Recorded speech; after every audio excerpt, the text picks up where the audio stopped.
Hello everyone. So here we are having the question on area under the curve JEE Advanced 2020 paper 1. So इसमें question simple है. Let's say you have this function fx and gx.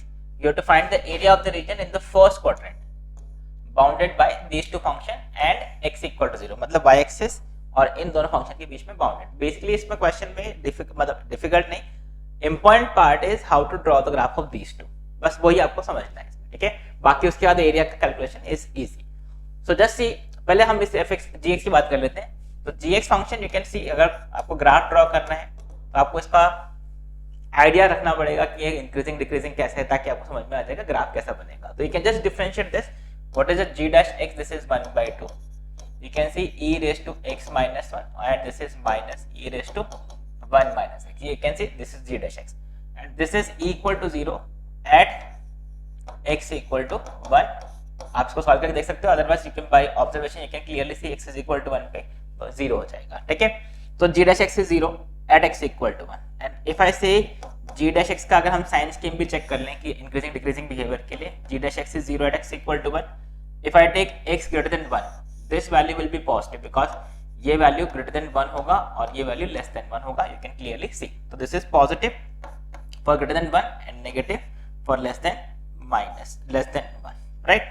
So this function you can see, this function is a decreasing function. You can see this is a decreasing function from minus infinity to 1 और 1 से infinity में ये increasing है. और अगर इसका infinity और minus infinity पे value check करेंगे तो you can clearly see x approaches infinity पे इसका वैल्यू देखो इन्फिनिटी होगा, इसका 0 मतलब y will approach to infinity. और x approaches माइनस इन्फिनिटी पे again y will approach to infinity. मतलब इसका ग्राफ इन्फिनिटी से इन्फिनिटी जाएगा और डेरिवेटिव 0 होगा, x is equal to 1 पे डिक्रीज होगा फिर इंक्रीज होगा. सिंपल ऐसा ग्राफ बनेगा. अगर हम fx फंक्शन की बात करते हैं तो पहले fx को डिफाइन करके देख लेते हैं. तो fx you can clearly see again for x greater than equal to 1 this is e raised to x minus 1 minus. अब ये x ग्रेटर देन पे ये पॉजिटिव होगा तो this will be x minus 1 और ऑलरेडी बाहर नेगेटिव है तो this is e raised to 1 minus x. और अगर x लेस देन 1 होगा तो यू कैन सी ये जो होगा this is minus of x minus 1. तो ये x minus 1 ये 0 हो जाएगा. You can check this, models को ओपन करके देख लो, ठीक है. सो ये जो फंक्शंस हैं इसको आपने चेक कर लिया. दिस इज, अब इसका ग्राफ देख लेते हैं. इसका ग्राफ ड्रॉ करने के लिए अगर हम सिर्फ इसी की बात करें, क्योंकि यहाँ ये तो कांस्टेंट फंक्शन है तो इसको हमने डिफरेंशिएट करके देख लिया. f डैश x इस पार्ट का, सिर्फ इस पार्ट का डेरिवेटिव देख लेते हैं. This is e raise to x minus 1 plus 1 e raise to 1 minus x which is always positive. मतलब ये जो फंक्शन होगा this is a strictly increasing function. तो fx फंक्शन स्ट्रिक्टली इंक्रीजिंग होगा, ये फंक्शन डिक्रीज होके इंक्रीज होगा, ठीक है. और ये 1 पे, अच्छा 1 पे इसका वैल्यू क्या होगा g1, the value at x equal to 1. इस फंक्शन का वैल्यू 1 पे ये 0 मतलब 1 1 2 तो ये 1 हो गया. और f ऑफ 1 जो होगा that will be 0. You can see here. तो यहां तक हमने ये चेक कर लिया. अच्छा, अब अगर एरिया बाउंड करना है तो आपको उसकी बाउंड्रीज भी लिखनी होंगी. तो बाउंड्री के लिए आपको ये देखना होगा इनका पॉइंट ऑफ इंटरसेक्शन क्या होगा. तो वो भी हम चेक कर लेते हैं, इनका पॉइंट ऑफ इंटरसेक्शन. तो इसको तो सॉल्व करने की जरूरत नहीं, इसको और इस फंक्शन को सॉल्व कर लेते हैं. So this is 1/2 for point of intersection. दोनों फंक्शन बराबर होने चाहिए. e raise to x minus 1 plus e raise to 1 minus x should be equal to e raise to x minus 1 minus e raise to 1 minus x. ये अब इसको arrange कर लेते हैं. This is 3/2 e raise to 1 minus x is equal to 1/2 e raise to x minus 1. ये cancel हो गया. This is e raise to x minus 1 2x minus 1 is equal to 3. just taking this to this side.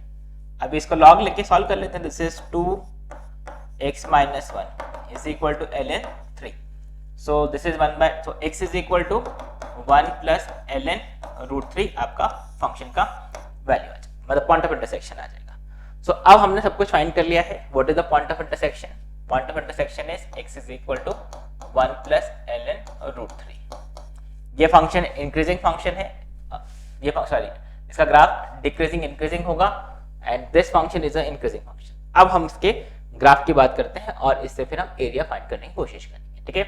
तो now see, if I draw the graph of this function, ये अपना y axis, x axis.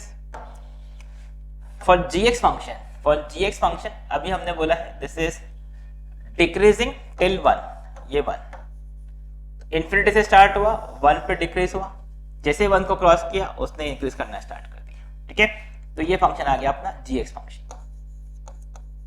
और fx function जो है वो minus infinity से 1 तक, this is minus infinity से 1, this is y equal to 0, और 1 के बाद दिस इज इंक्रीजिंग फंक्शन, तो इसने इंक्रीज करना स्टार्ट किया। और let's say this is the point of intersection, this is 1 plus ln root 3, ये हमारे पास फंक्शन का।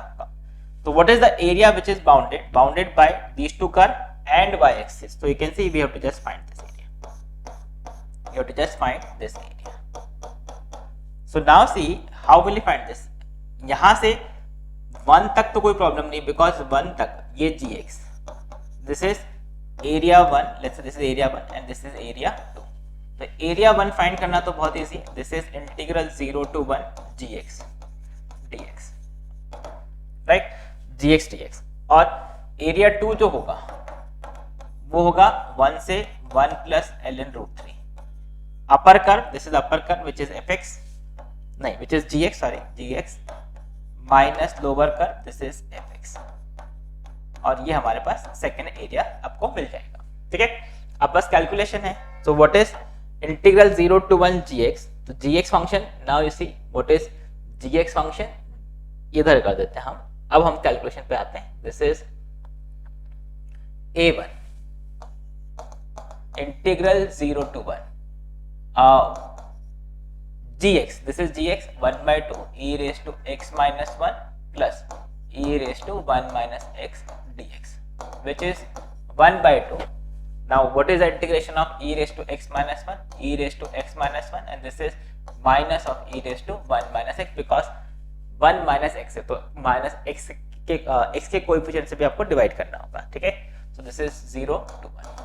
Now at x equal to 1, this is 1, this is 1 0, minus 0 पे ये वैल्यू क्या होगा, this is 1 by e minus this is e, ठीक है। So what is this value, this is equal to 1 by 2 e minus 1 by e. तो अपना a1 तो आ गया, ठीक है। अब a2 क्या है, एरिया a2 1 से 1 plus ln root 3। Upper curve, what is upper curve, gx तो हमने लिखा ही, this is 1 by 2 e raise to x minus 1 minus plus e raise to 1 minus x, ये अपर कर्व, ये हो गया अपना gx माइनस fx मतलब ग्रेटर देन 1 के लिए ये वाला फंक्शन, तो this is e raise to x minus 1 minus e raise to 1 minus x, ये अपना एक्सप्रेशन हो गया। अब इसको बस इंटीग्रेट करना है। So what is this, this is integral 1 to 1 plus ln root 3, this is 1 by 2 और ये 1 3 by 2 e raise to 1 minus x, 1 by 2 plus 1 half, और यहाँ से ये 1 by 2 माइनस 1, तो this is minus 1 by 2 e raise to x minus 1 dx। तो this is, now you can easily integrate this, तो इसको मैं सेपरेट ही कर देता हूँ, this is 3 by 2 e raise to 1 minus x with a negative sign, तो इस नेगेटिव साइन को हमने बाहर कर दिया और इसको लिखा हमने 1 to 1 plus ln root 3 minus 1 by 2, इसका integration e raise to x minus 1 and limits are 1 to 1 plus ln root 3. So now you can put the value and check. So what is this? If I substitute this, this is, if I put this, this is minus 3 by 2, x is equal to 1 put करने पर this is e raise to 1 put करेंगे minus ln root 3 और 1 put करेंगे this is 0, तो ये minus 1 हो गया, ठीक है।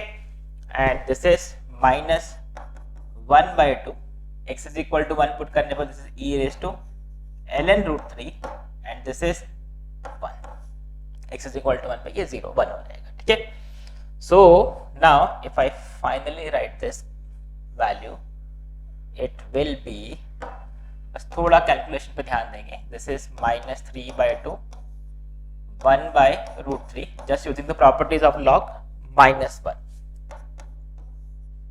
और ये minus 1/2 and this is √3 minus 1. I hope this is clear. Hopefully we are doing the correct calculations. Okay, so this is √3 cancel, minus √3/2 and this is plus 3/2 minus √3/2 and this is plus 1/2. So you can see this is 4/2, that is 2, and this is minus √3. So what is the area A2? This is 2 minus √3. and what is area A1 जो हमने first में find किया था? this is what is the area in the first case? 1/2 e minus 1/, तो दोनों का addition, तो 2 minus √3 and so you can see if I so you can see the answer option A will be the answer, 2 minus √3 and this. So I hope this is clear. देखो इसमें सिर्फ और सिर्फ important part है ये, मतलब जो आपको समझ में आना चाहिए, दैट इज दिस पार्ट. उसके बाद ग्राफ ड्रॉ करना, उसके बाद तो सिंपल इंटीग्रेशन है वो आपको आता है. ठीक है, so I hope this is clear. So that's it for this question. Thank you, bye bye.